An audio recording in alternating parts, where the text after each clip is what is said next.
Woo! Happy Thursday. That's right. We're doing it. Hank on vacation in Montana? No, sir. We're breaking down his entire prospect list in a draft pod takeover. We're getting into my man Jake Schwanitz's biggest roster concerns, Jake's thoughts on J.K. Dobbins, and a whole lot more. Maybe even a fun draft at the end. We'll see.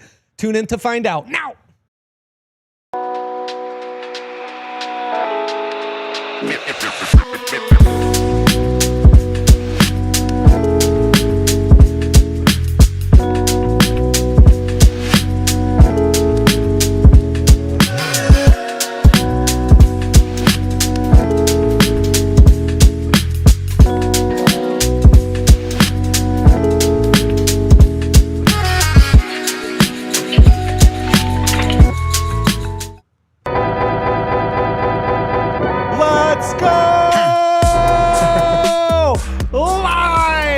Downtown Denver on the corner of Colfax and York above the DNVR Bar.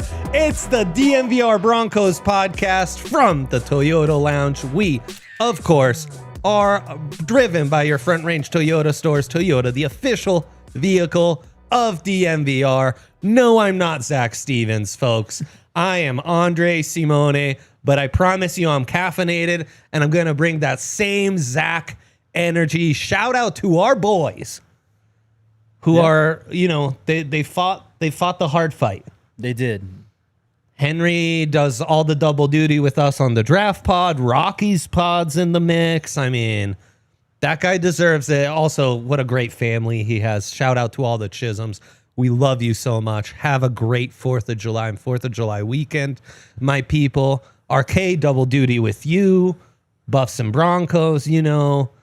Zach, he's like he's an insider. Machine. Like his mention, you know, he gets like aggregated by Dove Kleiman. So just sorting through those mentions when Dove tweets about you is a full-time job alone. So some much deserved break. Shout out to them. Not as much of a shout out to you for actually working today, double dutying yourself. It's just amazing. If you don't know him, double dutying yourself. Yeah, love that. That's why we love Yaya. If you don't know this great man in teal, can we call that teal?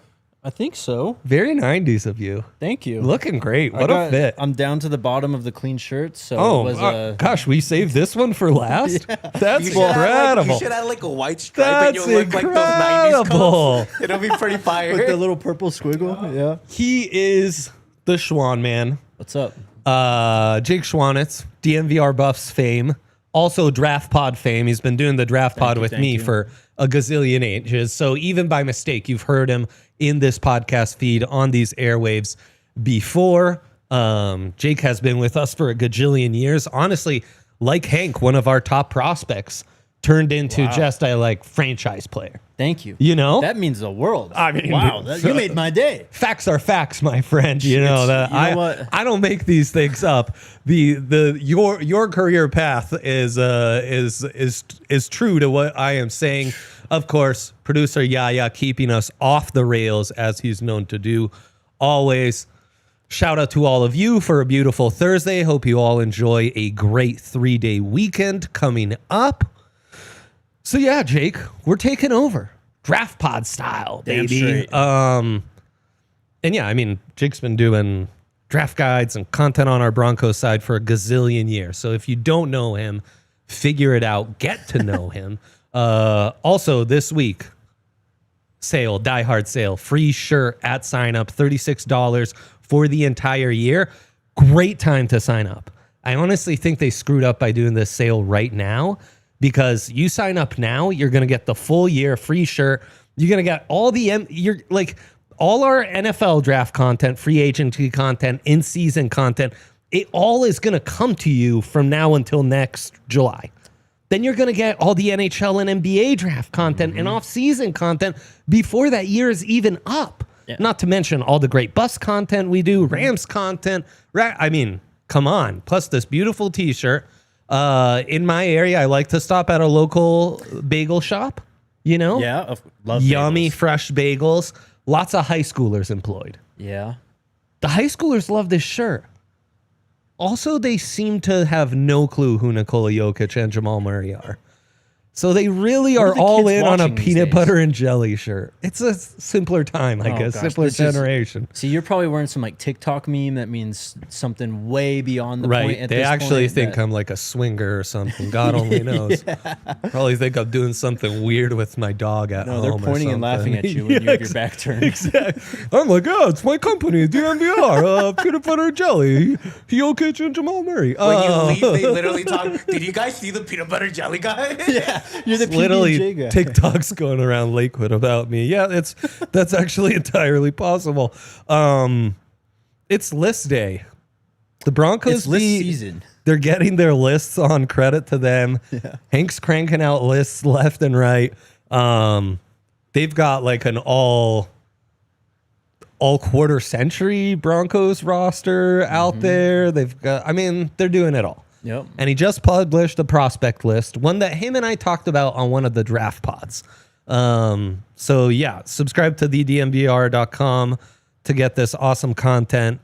And as Hank explains, the concept of a prospect is more of a baseball thing, right? Where it's like you maybe just got your call up at the end of last season and have played less than 30 games, or you just haven't been called up to the majors yet. Yeah.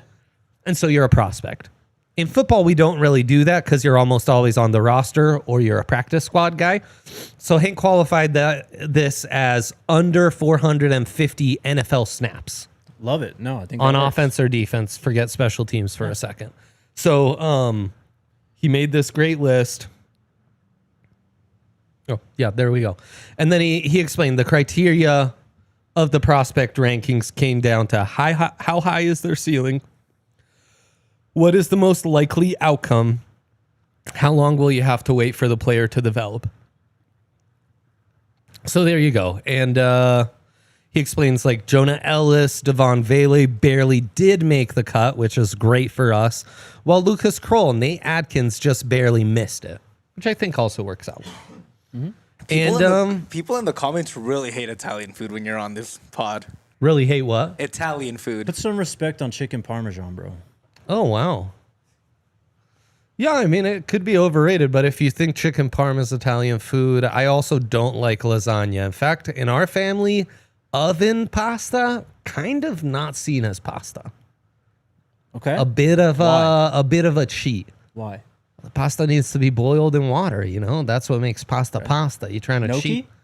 Yeah, gnocchi's good, but a little too thick and chewy for my taste You sometimes. gotta little pieces. Yeah, small little guys. I've had some really good homemade I did gnocchi. read an article that said lasagna might be the most authentic Italian food out there, though. Again, not my favorite. Not my favorite. Yeah, and Broncos too. But if you're out on pasta, like I've merely just cooked pasta with butter for people, and they're like, "Oh my god, it's the best pasta I've ever tasted." Like, you just need to have good pasta and cook it right, and it'll change your life. So Listen to the Italian. yeah, I mean, we'll see, guys. We do have Vlatko Chanchar on the Nuggets show. Yep. Rumored to be going to my home club basketball team. Oh. So Harrison Wind asked for some fun facts on my hometown, and I sent that his way. So tune into that for more Italy talk and stuff like that. You guys are terrible. Broncos tube, you might be getting blocked in just a that's second. rough, I'm man. telling you. That's a low blow. Low blow. So, anyways, back to our list here. Hank has Jahdae Barron first overall. It's the right pick. Then Jonah Elliss second. RJ Harvey third. Okay. You agree with that top three? It's interesting. Seeing Ellis up this high, I mean, you just go back on last season, though, and how can you not be excited about the future that he could potentially have? The per snap production, especially as a Yes. pass rusher, I think is really high, especially when you consider the year prior, his sack rate was otherworldly. He was like one of two college players with that kind of a sack rate and double-digit sacks and only 10 games, and the other one was like an elite prospect. I want to say maybe Jared Verse. So yeah, and then there's the positional value. True, and then, but also, like, we did a redraft on the Broncos on the draft pod a couple weeks ago, right? Like, if you just redrafted this draft right now or last year's draft, he's probably what two round bump from based off the production you saw as a rookie, at least. I think so, and then he's so young, which makes me feel like the upside is pretty high.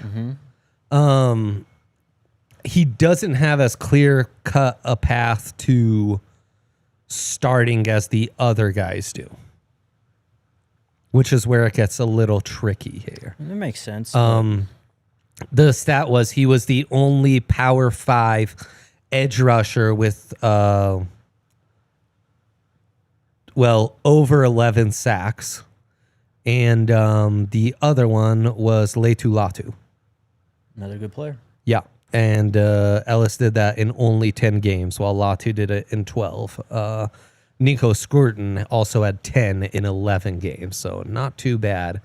And then there's the positional value, but yeah, there's also a path to stardom, path to a breakout season, which is where I think Ellis has a few more roadblocks than Barron, then RJ Harvey, then some of the top wide receivers on this list, you know? Yeah. But I'm really high on Ellis. How could you not be at this point? Yeah. I mean, you look at this edge room, and I mean, you go through this list, and it's damn near the entire edge room almost. I mean, it's the 3 Ps, right? Passer, pass protector, pass rush. You're so good. That's how you win in football. That's just basic, I don't know, positional value, really. But yeah, he was phenomenal last year. And, you know, he was also working off an injury, I think, his senior year at Utah, right?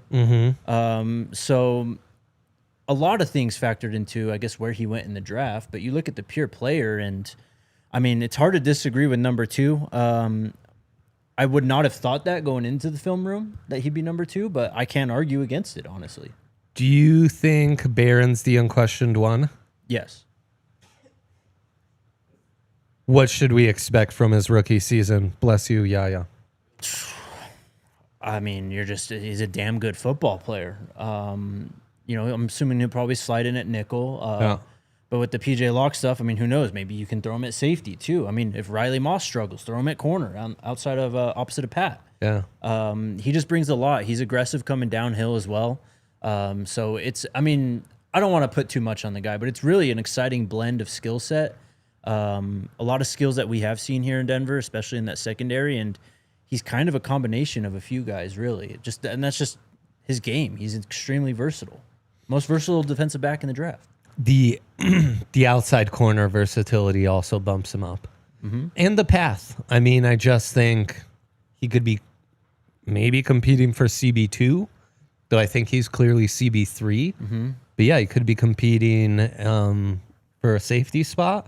And in sub packages, he's a set and forget starter already. Exactly. I think he'll be a reliable run defender on the back end for you, a reliable tackler. Will be able to have an impact and make some plays behind the line of scrimmage for you. So I think what's hard for me with Barron is I think I could argue the ceiling not being as high as Ellis for sure. Maybe Troy Franklin, who we haven't got into yet. I think to some extent I could argue RJ Harvey higher ceiling, yes. When it comes to like production standpoint, yeah. Barron's floor and immediate path to success, though, are kind of unrivaled on this list. That's exactly it.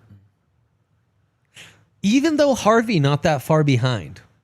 So maybe the debate is more Harvey and Ellis, where it's like, Ellis, I do think, has the higher ceiling and the positional value, I think, is a strong... And the age, man. Yes. Like, Harvey's already older and has more tread on the tires and injury history. Ellis instead is younger and is at a premium position and has already shown some damn good flashes in the NFL, you know? Yeah. I mean, and this is the interesting too with that when you bring up age, because Jahdae Barron's a older player too. He played 5 years at Texas, right? So, and you got to kind of throw that stuff a little bit out the window with the Broncos, just because over the last 2-3 drafts, they've really been focusing on guys who have played a lot of college football, a lot of production. You obviously team captains, that type of stuff. So they've been around for a while. So I don't know. I could give or take a year. I mean, it obviously still factors in for sure, and it's probably a big factor why Ellis is here at number 2. But it's not even close to being like the predominant factor for me when it comes to this. Did he mention, I guess, how long will it take for the player to develop? That's kind of like age. Yeah. So, yeah, their immediate path to success, kind of. Yeah. Okay. We will keep breaking down this list. It would appear the chat wants to see a crash out, so we can figure out how to make that Damon knows work. ball in the chat too, by the way. Good job, Damon. And it also feels like maybe we should end this show with a food draft.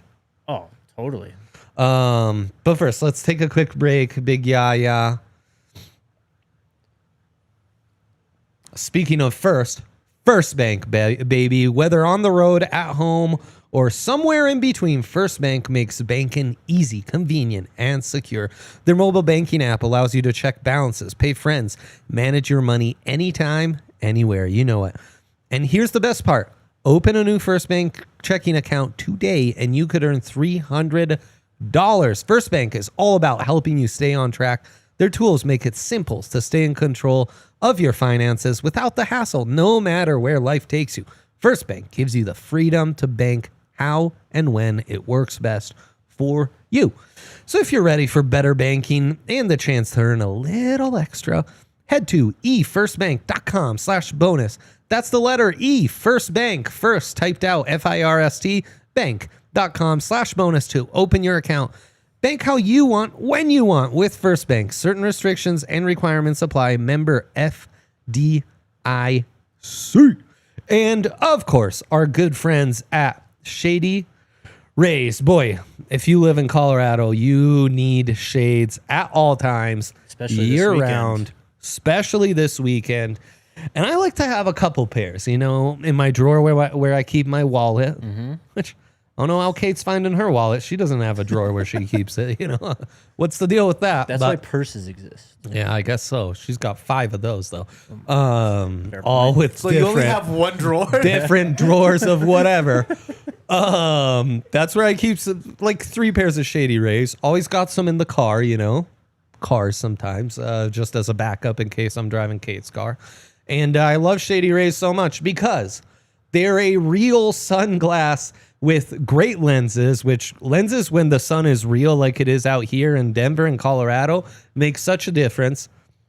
Like fashionable styles, you hold it in your hand, you can feel it's a like real frame, sturdy frame, not something that's just going to break the second I open the car door and forgot that I put the shades there and got my other stuff and now it's fallen and broken. So I'm like I put my sunglasses in the front pocket of my backpack. I know, dangerous spot. But Shady Rays, I mean, they've been there 2 years. Lenses, come fine. on now. Frames, fine. Come on now. And they've got, and the price, so it's like a high fashion sunglass, but at the price of a, much closer to like your gas station sunglasses, which is what I used to do. And I was just like sun blind, but not with Shady Rays. We've teamed up with Shady Rays to bring you an exclusive offer. Head to shadyrays.com.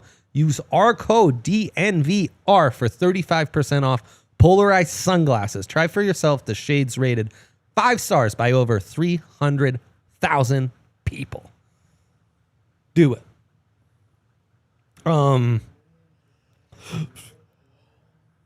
The thinking on the RJ Harvey... Hank explains the vision and says a joker running back with home run ability. We'd spent all offseason talking about how important this was. And that's where if RJ can show his chops as a receiver, maybe more so than we saw at UCF, I think that actually increases his ceiling quite a bit. And I think you could make a case for him at 2 on this list. You could make a case for him at 1 on this list. Absolutely. Like, no one has the opportunity to be a bigger breakout star next season than RJ. Especially looking back on last year and just realizing how much we missed from not having a dynamic backfield. I mean... Yeah, for sure. And being able to play behind that O-line, man. Total. I mean, everyone should be lining up, or all the draft prospects you heard Ashton Genty talking about Denver as a place he'd love to play, and it's a lot because of Sean Payton and Bo Nix, obviously, but that offensive line, man, I mean, I've seen him ranked 1, 2, 3. Like, they are way up there on a lot of these lists in the offseason. And I think for the O-line, it's a real, like, prove-it season. Yeah. Because everyone's real high on them. Obviously, the transition from Russ to Bo made those sack numbers just, like, become elite all of a sudden from, like, pretty low end. But this is the year where you got to prove that you've got the chops as a run blocking unit. So I do think there's some pressure on him, maybe more so than people are really talking about going into this season. I mean, so the ideal vision with him is obviously, like, you know, you look at Alvin Kamara, what he did with Sean Payton, maybe Reggie Bush, who was even ahead of his time when he was in New Orleans, you know. Oh, almost 20 years ago now, but I think it's actually slightly more than 20 years. That's crazy. Yeah, dude, time flies when you're having fun. And yeah, no kidding, ahead of his time. Like 20 years ahead of his time. Yeah. Also, from an NIL standpoint, 20 years ahead of his time. Very true. Yeah, he was getting that bag. They took his Heisman. They gave it back, though. Good for them. They made it right. Good for him for taking that bag. He won both times. Whoa, guys. Everyone settle down, Broncos tube. They really want me to crash out. But I need you guys to understand, you all mean so much to me, and I love you all so much. Leave us a thumbs up, and thank you for being so active in the Toyota chat. B, I find your guys' crazy Broncos takes far more offensive than some, respectfully ignorant opinions on Italy and Italian Chad, he's food. calling out your ball knowledge. You gonna let him do that? Yeah, because I'm 37, guys. I've lived on this round ball for a long time, and I've had to accept few are going to have my perspective on things, and you have a different opinion on Italian food than me. I love and appreciate that, and can respect that. You just have a different perspective than me. There's nothing wrong with that, right? We all have different perspectives in life, and that's great. I love and respect you for it. Private, by the way. But I will judge you, but also it's like I understand that you're not coming from where I'm coming from to have these theories. But yeah, so I really don't think there's anything you can say. But Broncos wise, I do think there are some bad theories that you could do. Bit of a tier switch here. I think the top three are, well, I don't know. And No, you're right. I'm a big Jonah believer. I'm a Joan lever. But after this, 4 is Savion Jones. Okay. 5 is Troy Franklin. Pat Bryant is number 6. Okay. I think you could make a case for any of the 3 at 4. Just like I'm probably higher than most on Jonah Elliss, I think I'm higher than most on Troy Franklin. You are. And as you know, I'm an upside guy. I know. Troy Franklin's been your guy for a minute, so I can't blame you. If you looked at pre-draft rankings of these top 6 guys, I'm almost certain Troy Franklin would have been my highest ranked prospect of these 6 guys. I'm not surprised to hear Pre-draft, that, you know. I mean, I've said it. Like at Oregon, there was a stretch where I thought he was going to be like a Heisman finalist. Like he was single-handedly, Bo and the rest of that offense played a big part. But I mean, he was really like the star of that offense and taking over games. No, there was one Washington game I just can't get out of my mind from him. That's the ideal vision for him is what he did in that game. The USC game was otherworldly. His path is going to be interesting. He's also the home run threat in this offense, which is a nice niche to carve out for yourself. But I think to compete with Pat and Savion, you need to fill out the rest of your game. What better coach to be a gadget player for, though, than Sean Payton? I mean, no doubt. I mean, he's going to, if you just have anything, one calling card, whether it's speed, your ability to move in a phone booth and shake off tacklers, whatever it is, he's going to find a way to get you the football. So, I mean, it's hard not to be a little bit more optimistic, especially after last year with Troy Franklin. He did have his struggles for sure, and I've been critical of those struggles. I mean, he just has to catch the football more, honestly. He does that. The hands are a and concern. You see the growth in his game in terms of the route tree, in terms of just not being, or being more than a gadget player potentially down the road. And it makes sense why he's number 5. So yeah. Screen game, the shorter passing game, like slant and go, not a sluggo, just slant, yak opportunity, take off. The thing from college though that we haven't really seen from Troy Franklin though is he had some crazy like jump ball acrobatic catches. Yes. Like let's see that, man. He's an athlete, and it doesn't just show up in the long speed. Yes. It shows up in those other areas. I also thought he was like an insane yak threat. Yeah. Like ball in his hands, he's really good at making people miss. And again, it's not just a straight line speed thing. Savion at 4. What do you think about that? It's interesting. I mean, and with JFM on a contract year, I think he does have an intriguing path. Well, that's exactly it. You look at this defensive line, and there's 4 big guys up for extension right now. Zach Allen, Benito, JFM. Who am I forgetting? I can't remember.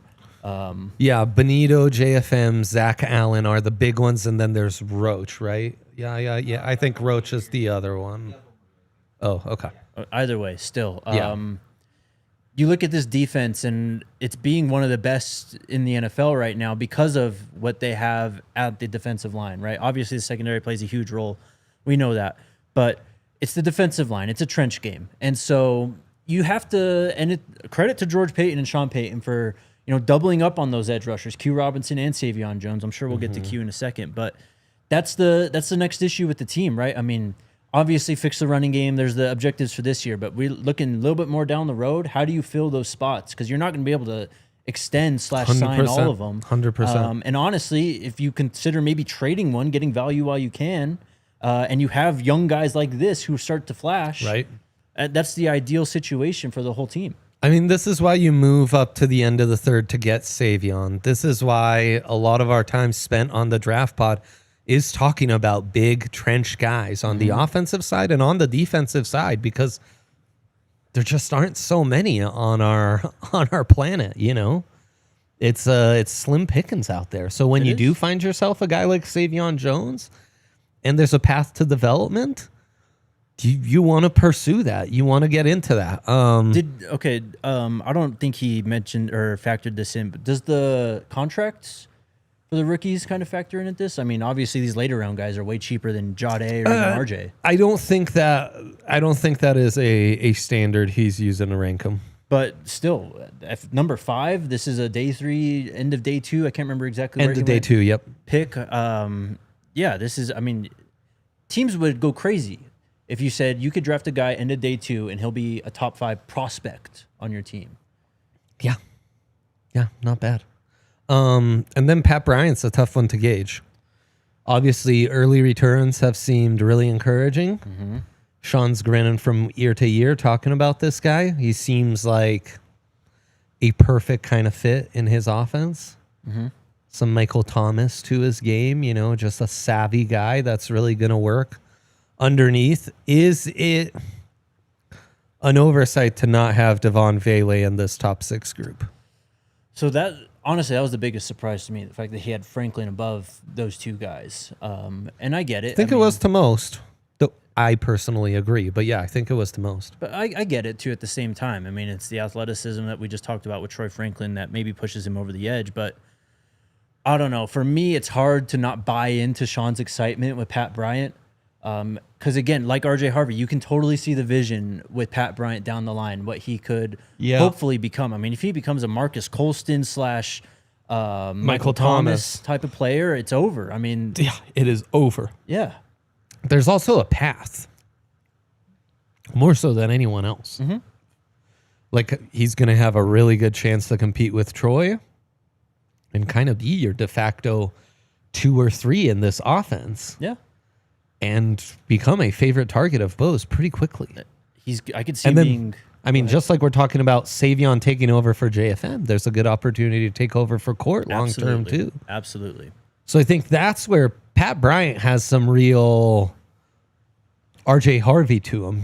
Like you can buy into his path and his fit pretty nicely. Yeah, and not to keep going back to the money too, but like, look at the contracts given out to these wide receivers these days. I mean, if you end up with this guy at the end of his contract, maybe year 3 even, and he's established as your wide receiver one. I mean, you're really cooking. I mean, Bo's probably up for extension at that point, so that's makes it a little bit it's cost control easier, time. Yes, to get that deal done. But I mean, he's just, to me, he's such a shoo-in to be a security blanket early. Hands, run blocks his ass off. Right. And can kind of just do everything. I think he's faster than, what we saw at the combine and the numbers and all that. The Big Ten tape, you really see it in his yak opportunities. And like we just talked about with Troy, his athleticism shows up in other areas, like going up to get jump balls, like contested catch opportunities. And the fact that he was so clutch with 3 game-winning catches for the Illini last year, I think speaks volumes. So yeah, even though coming into the draft, maybe I wasn't the highest on Pat Bryant, I think Hank could have gone the easy way and put Pat at 4. I don't think many people would have batted an eye. And the fact that this is how we feel about Bryant this early into his Broncos tenure, I think is really promising for what the next 3 months will bring. I mean, I wouldn't be surprised if looking back, we're like, boy, that Pat Bryant pick was a slam dunk by the end of September. Exactly. And if he works out too, I mean, we're going to get into biggest complaints about the roster, biggest needs here in a bit. He instantly solves my biggest one, honestly. Yeah, exactly. We're going to get into that. And Pat Bryant holds a lot of cards in easing your concerns or maybe heightening your concerns. Yeah. Okay. Keep it rolling. But first, Big Yaya, gotta tell you about our friends at Toyota. That's right. The official vehicle of DNVR and the car that people around the DNVR offices, the DNVR Bar, is it's synonymous with us because it's the perfect Colorado car. It's reliable. It's the perfect family car. Anyone at our office swears by their Toyota, whether it's their reliability, the fact that it's a car that always treats them right in all weather, in all terrain, or even if it's their amazing customer care like Jake experienced when him and RK were driving back from Boulder, right? That was back from Boulder? Yeah, that was so much fun. On Highway 36. And, everyone else they called big nothing burger and then called the Toyota number. Bang, bang. Came to help our guys, took care of them. And it wasn't even related to them being celebrities on the Buff shows and being an official part. Just as civilians, not to mention 16 different hybrid vehicles to choose from. They've got it all. I was seeing the Nuggets show, we're always talking about their SUVs and their trucks and, the Tundra, the RAV4, all those great things, the Grand Highlander. People are saying, why don't we mention the Corolla, a little urban drive, and the Corolla's a banger. Maybe the most reliable car of all time? They've got some real juice on them, those Toyota sedans. It was actually sedans. ranked the most reliable car of all time by Motor Trend. Look at that. Maybe that's the next list Hank should publish. There you go. Most reliable cars on the market. It's just 10 Toyotas. I can already see the headline. Which Bronco player is most like the Toyota Corolla? Oh my God. Speed rankings. Let's go. Visit your Front Range Toyota stores at a location near you. AutoNation Toyota, Arapahoe and Centennial, Corwin Toyota in Boulder, Groove Toyota in Littleton, Mountain States Toyota in Denver, Stevenson Toyota East in Aurora, and Stevenson Toyota West in Lakewood. Toyota, the official automotive partner of the NFL and the official vehicle of DNVR. Let's go places, baby. And then Raising Cane's. One of my favorite memories with the great Todd Davis is just about putting him to sleep on our day 2 draft watch along. Yeah. And yet spending a lot of it trying to get Cane's delivered to the studio. The Cane's near us is down University, so it's just far enough to not deliver. And then after the show, Todd tweeting out a picture of him having Cane's from his Porsche. What a flex. God, what a great man. He's the best. Shout out Brand Todd new Davis. Porsche, too. It wasn't like he had just gotten it 2 days ago. He's a great man. Raising Cane's summer road trip. Head out on your next summer road trip and order some Raising Cane's, man. You can do that online, raisingcanes.com, or on the Cane's mobile app. You're craving chicken fingers, they've got the fix for you. And chicken fingies, nice, fresh, made to order, juicy, tender, crispy, delicious. Crinkle cut fries, famous cane sauce. We got the slaw merchants in the chat. They love them some good slaw. Our guy Justin Michael, he takes a Texas toast and just Sando style all together. Just a visionary. One happy family. That's Incredible. Right. He is a visionary. He is a visionary. Shout out J-Mike. Shout out J-Mike. God, I love that guy. So yeah, check out Cane's near you, raisingcanes.com or on the Cane's mobile app. And live life like Todd Davis, man. Let's do it. Shouldn't we all live life like Todd Davis? Yeah. Be like Todd. Be like Todd. Boy, what a motto that is. Okay. We should just have to do it in a Toyota. Let's tweet out in our brand new Toyotas. Well, I mean, that Corolla, hard to beat, brother. Okay, now it's a little more of the roster dredges. The next three, Q Robinson at 7. Mm-hmm. A bit older, but the upside is big, and also got a little OTA boost, I think, old Q. Devon Vele at 8. And Drew Sanders at 9. First, though, I want to answer a question from Jose, who is asking, can Troy Franklin break out if Marvin Mims breaks out?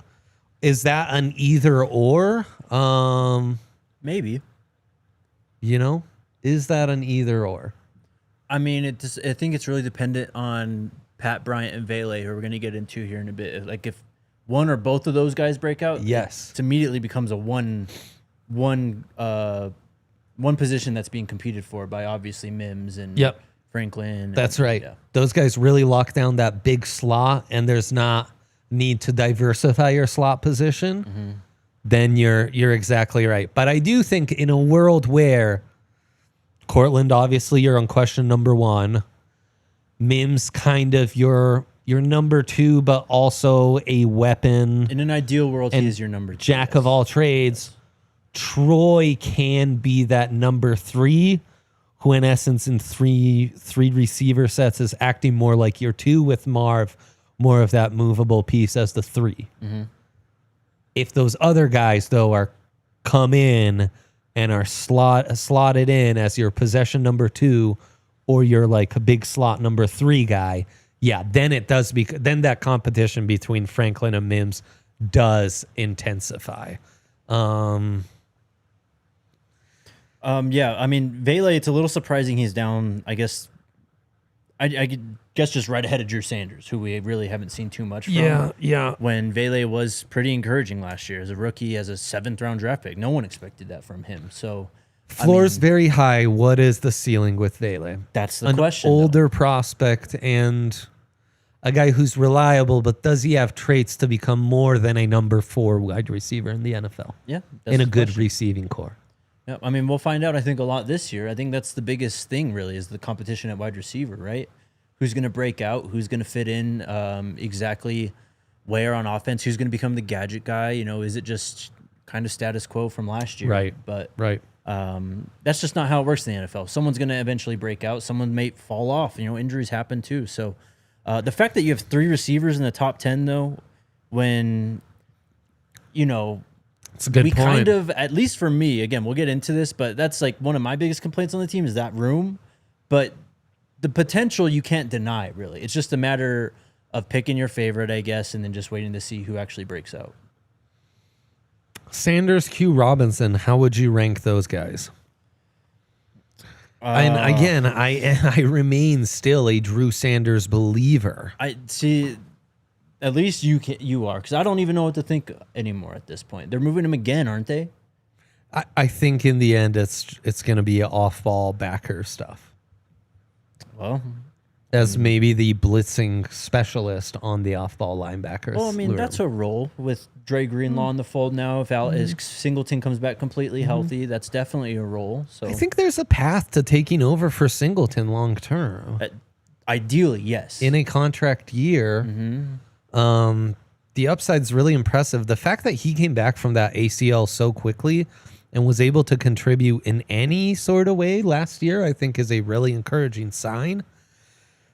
Q's an interesting one, though, because in some ways, a bit of a similar profile to Drew Sanders, where I think, yes, he's going to be a rotational edge rusher, but it's everything else that he brings to the table that's intriguing to you, you know? And we just don't know where he's going to fit in at this point, too. Yeah. So that's the thing with him as well is the flashes were absolutely there when you turn on the tape. I mean, shoot, I remember that night when he got drafted. We were watching that thinking we got an absolute steal, of course, and then obviously it's just the highlights. You dig into, you know, how many snaps he actually played in college and whatever he dealt with injury-wise and all that. So it's exciting. I mean, you need him. You need these edge rushers. Again, to go back to what we talked about with Savion Jones, it's just plug and play. You know, can you replace your extension eligible, you know, potential free agents and replace those with draft picks? I think I would have maybe split the difference, put Devon Vele at 7 and have Q and Drew Sanders right there lined up at 8 and 9. Yeah.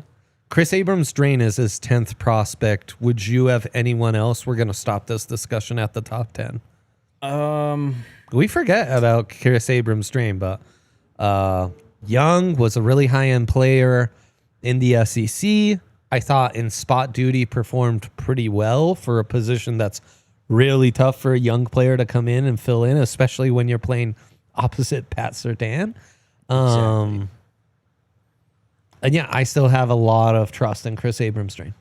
And that's the thing is you're playing opposite Pat. You're just going to get a lot of looks, man. You're going to get picked on, especially when you're a young player like this. It's just the fact of the position. So it's just about him kind of settling in, I think, gaining some confidence. Hopefully, you know, he's able to flash in camp here in a few weeks against these receivers. You know, real iron sharpen iron type of thing. But we'll see. I mean, they drafted Barron first round. You know what I mean? Like, it's not the end of the world if Chris Abrams-Drains doesn't work out. It's great that you have that depth, though, because so many years that depth, that cornerback has been tragic. Once one injury had happened, it was over. I think you could have made an argument for Abrams-Drain to be above the 2 linebackers, too. Yeah, I mean, absolutely you can. I think so. Yeah. Especially Drew Sanders, who we haven't really seen much from yet, and he's a big question mark. Subscribe, check out the rest of the article. You see Audric Estime is 11, but Hank, I mean, ranks the next 20 and then has honorable mentions below that. One guy he doesn't have on this list is Will Shepard, former Buffs and Vanderbilt wide receiver, a guy who performed very well and a guy who really fits the Sean Payton profile of a wideout. He'll be in the mix. Though not official on any sort of roster spot. I haven't talked to Zach about this, but are we expecting him to show back up for training camp here in a few weeks? It sounds like he could be in the mix for that. Okay, yeah. Cool. What would be the path for him? Shoot, man, the path. Because obviously you have these undrafted wide receivers. You still have A.T. Perry. Yeah, I mean, I like him more than A.T. Perry. I think ideally he works out similarly to kind of Pat Bryant, really. Maybe even a bit bigger than Pat Bryant. Maybe a mix between him and Devon Vele.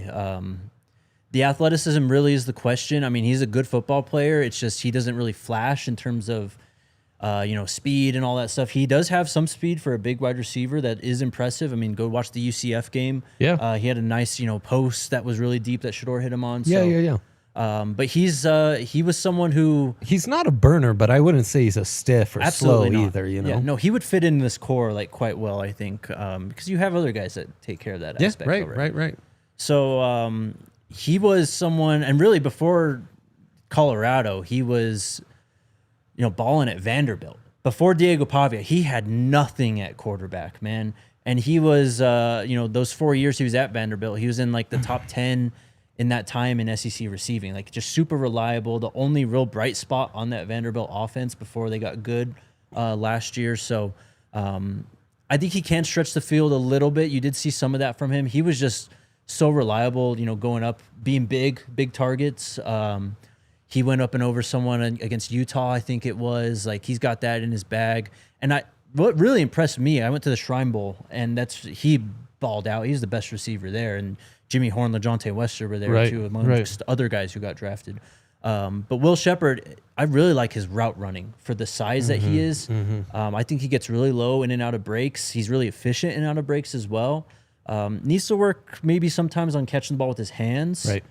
Can be a little alligator armish sometimes, but I think we saw improvement in that category, at least in this offseason at the Shrine Bowl and some of the stuff he did at Colorado. So at the Buffs Pro Day, he also jumped out the gym. He did, yes. So he would have been like top 10 at the combine with the vert.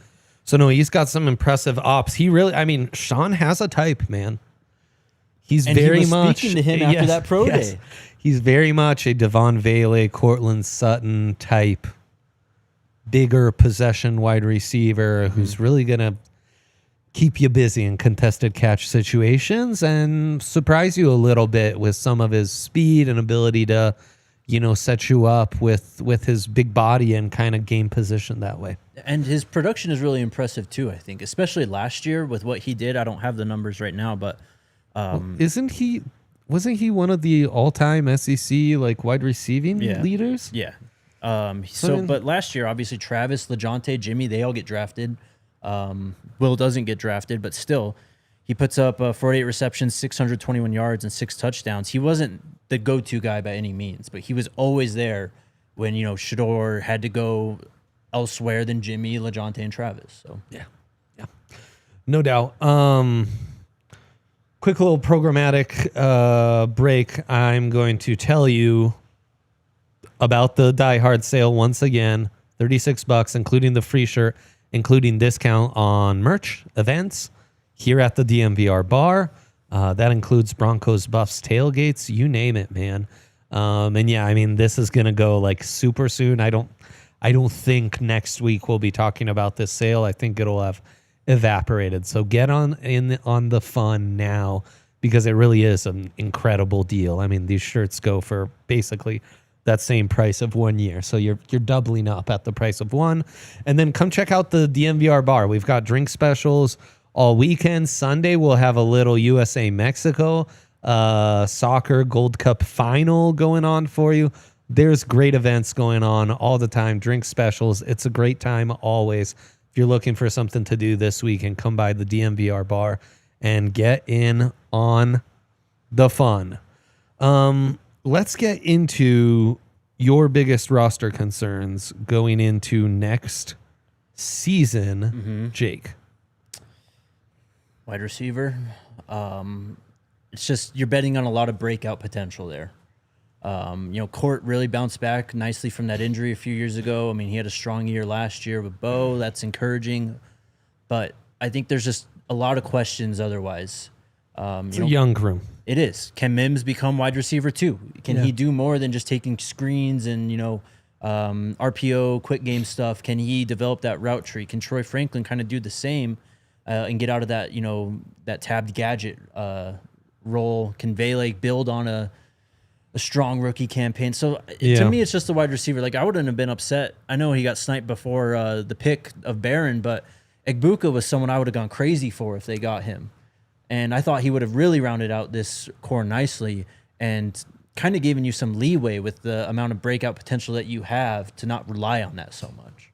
But I don't know, it didn't happen, so it is what it is. I'm encouraged by this group, but it's just I have my questions. Bigger questions than tight end or running back at wide receiver for you? Because I could argue the vet in place at wide receiver in Cortland Sutton more reliable and proven than J.K. Dobbins. Yes. Could make an argument with Evan Ingram. I think Ingram probably gets the edge. And then I could argue that the depth behind Sutton more reliable than the depth behind Ingram, for example. Yeah. At tight end. Totally. It's a tough question. I'd probably just say tight end just because Evan Ingram, I think, is going to be a game changer for this offense. I'm not worried about him at all. It's just behind him. Can you get anything out of Caleb Lohner? Can he develop along that path? Can, Nate Adkins, Adam Troutman really solidify themselves as a reliable tight end too, not just to help in the run game, but if they do come out in 12 personnel, can you still go empty out of that personnel if you want to? Right. So, we've got our guy Jose, who always chimes in with his linebacker talk. We love him for it. In a sense, though, with this PJ Locke injury, yeah, is safety more of a concern right now? I mean, again, I spoke about this when the draft happened. Like when the pick came in, I was like, oh, I think Barron's going to play safety. And this is before, obviously, we knew about the injury, but yeah, PJ Locke was a liability, and we know now why at the end of last year. But it's just that I thought that was, if you're going to improve anything on the defense, you did sign Hufanga, Totally. We mostly only talk safety if we were talking DBs. Mm-hmm. And we're this close to getting into Jahdae Barron, and we only just barely touched on it. Yeah. But yeah, you're right. When I go back to Barron's sophomore season, which is where I kind of sold myself on him as a prospect and kind of saw the role as a Bronco a little more, it's very safety-esque, hybrid, nickelback type stuff. Exactly. He can do it really well. So yeah, you're right. That's what maybe puts you at ease. But that's why I love the pick too, man. You can just kind of, and I know Jose brought it up, I don't want to move him all over the place. And yeah, there are some concerns with that, but it's also a strength of his game is his versatility. If you don't embrace that in a certain way, you might be selling yourself short on the draft pick. Yeah. Yeah. I hear that. Any other needs? I mean, just to talk or about biggest concerns on the roster going into the season. I think Jose's right. You still have to bring up inside linebacker.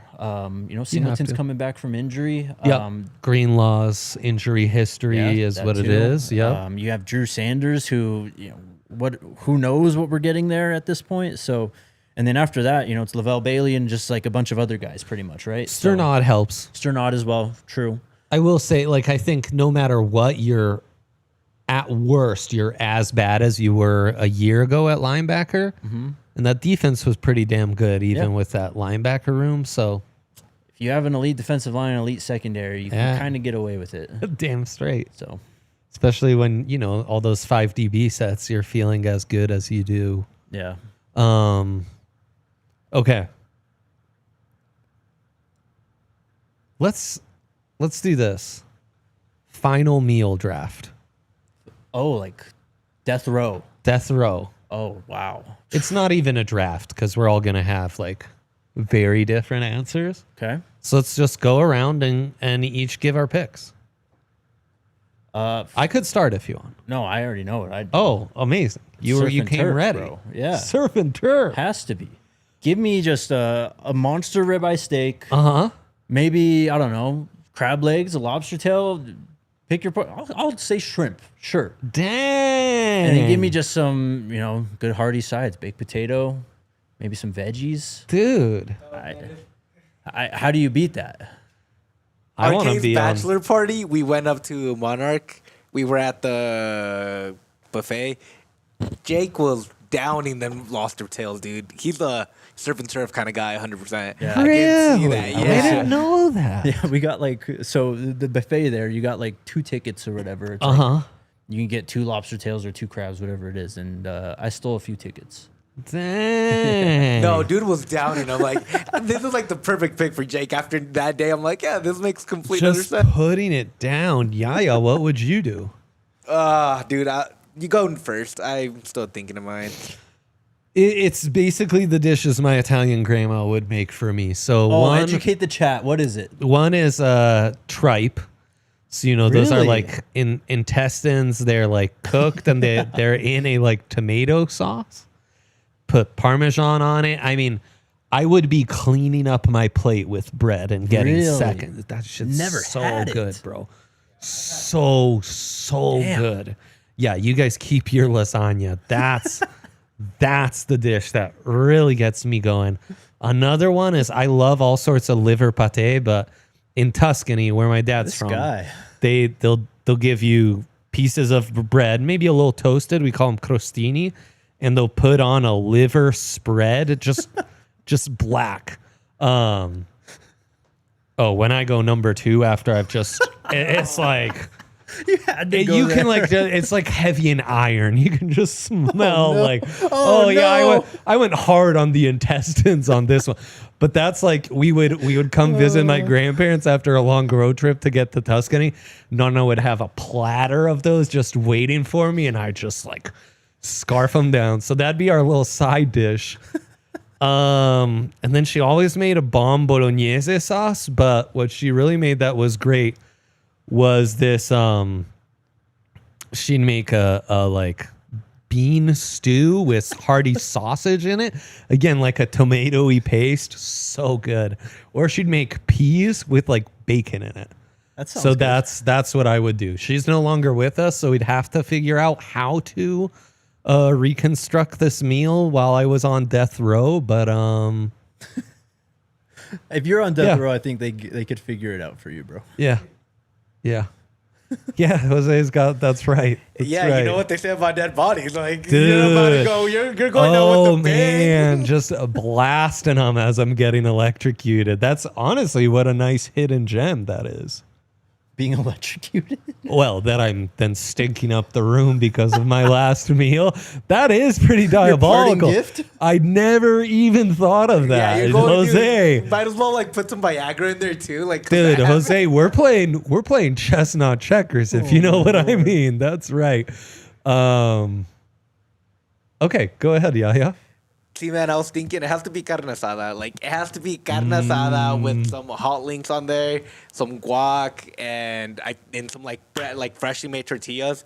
I'm gonna have it after Hot that. links? Hot links, bro. Hot sausage. Hot links. Like barbecue, right? Yeah. Really? Yeah. You've never, dude. They're cut. That's They're put on the incredible. grill, bro. Like, Dude, you have to surprise Zach with this question on one of these shows. I will. Because you know his answer is going to be insane. It's gonna be like a bag of peanuts with cucumbers. I would bet you it's like a grilled cheese and a tomato soup. Dude, honestly, Poor Zach. Dude, I was thinking about a nice doggo. And or like Hank, a it might be Mexican style doggo Chipotle. with like nacho cheese. You put some Doritos in there. Some of that sounds pretty good too. All right. I mean, you brought up the word. A Chipotle burrito would have to be on my final meal, just on the spread. I may not eat it all, but Really? I have to. RK actually posed this question. I think it's a dine meal worthy, but yeah, I could see that. RK posed this question yesterday to us. What do you think the restaurant is that you've been to the most in your life? Fast food or not fast food? Any restaurant. Oh, McDonald's. I mean, McDonald's is definitely up Oh there. my gosh. I said yeah. Chipotle, though. It has to be. There was a stretch post college, just in my early 20s, living with two of my boys. And I couldn't even be screwed to deal with cleaning the kitchen. And so I was Right. eating out every single day. Yep. And Good Times was like our closest. So I was probably having a Good Times burger 5 to 6 days a week Not a bad choice. for like 3 to 4 years. Yeah. I think that's going to be hard to beat right there. Mine's easily Chipotle. Oh, also, I'd add a New Mexico breakfast burrito to my Oh, see? final meal plate. Again, may not eat it all. Just have to have What What it. if you great. just ask for in-season strawberries? Definitely. But Strawberries that's the are thing. elite. You gotta wait till they're in season. A to little actually Palisade die. peach. Yeah, but you gotta wait till they're in season to die, basically. So you just extend your death even more. Man, yeah, we're so bougie with our requests. I think they wouldn't. I don't think I don't they'd know, bro. grant I've seen us. some crazy last meal. Really? There's a dude on Instagram. He goes through and ranks them all. Like it's amazing. But Shout out to that guy. I mean, it's crazy. Some people are like, yeah, milk and cookies and a PB&J. Just like super simple. And then some are literally like what I'm saying. Like, do we have any super chats, Yaya? Cavante is asking, what does Bo have to do to become the face of Denver sports? It's a Right good now? question. Could do a whole show on it.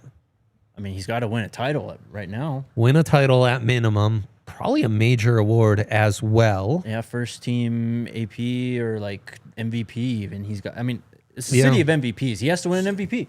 I don't think he can become the face of Denver sports. I mean, I think the Until shorter answer is Jokic. wait for McKinnon and Jokic to retire. It's just gonna But take that's him a not minute. anytime soon. But I mean, 10 years from now, Bo would be, Yeah, like for sure. 35. his early 30s and an established. At that point, you've been a high-end starter for 10 years. Right. Then you can make that transition, even maybe without a major award. But yeah, right now, right now you just have some heavy hitters in front of him that are going to be hard to beat and hard to get in front of. We're hitting OT. I'll do the Coach O, and you can do the T. Very nice, very nice. TheDNVR.com to listen to the rest of the show. No need for the bumper. We have the O and the T. We're good. Do you remember, I bring this up regularly, when Coach O was the interim coach at USC? How could I forget? And in the stands, I swear the fans were doing O's in solidarity with Coach O. Go Tigers. That's almost like... It's a Mandela effect because I swear this happened and I remember it. I've struggled to find it. That's crazy, though, because That's Oregon. That's Oregon. Yeah. That is Oregon. Ed O was a time. It was. Yeah. He was one of the greats. He's not Pink dead. like He's just Montana away. shit and say clicks. Pop He's just Tarts, he's out of Archaeologics, coaching yeah. right now. Is he living the dream? Who? Sorry, I was reading Edo. Broncos Tube's comment. Had a good coaching career, proved himself, won a natty, and then he's just living his life now. Yeah. Just hanging out. Yeah. Maybe he is. Okay, guys. Well, that's it. Have a great weekend. Enjoy 4th of July. Be safe with the fireworks. Send the fellas all your love. And from myself, the Schwan Man, Go Broncos. and super producer Yaya, go Broncos. See you next week. Bye. We all silly like the mayor.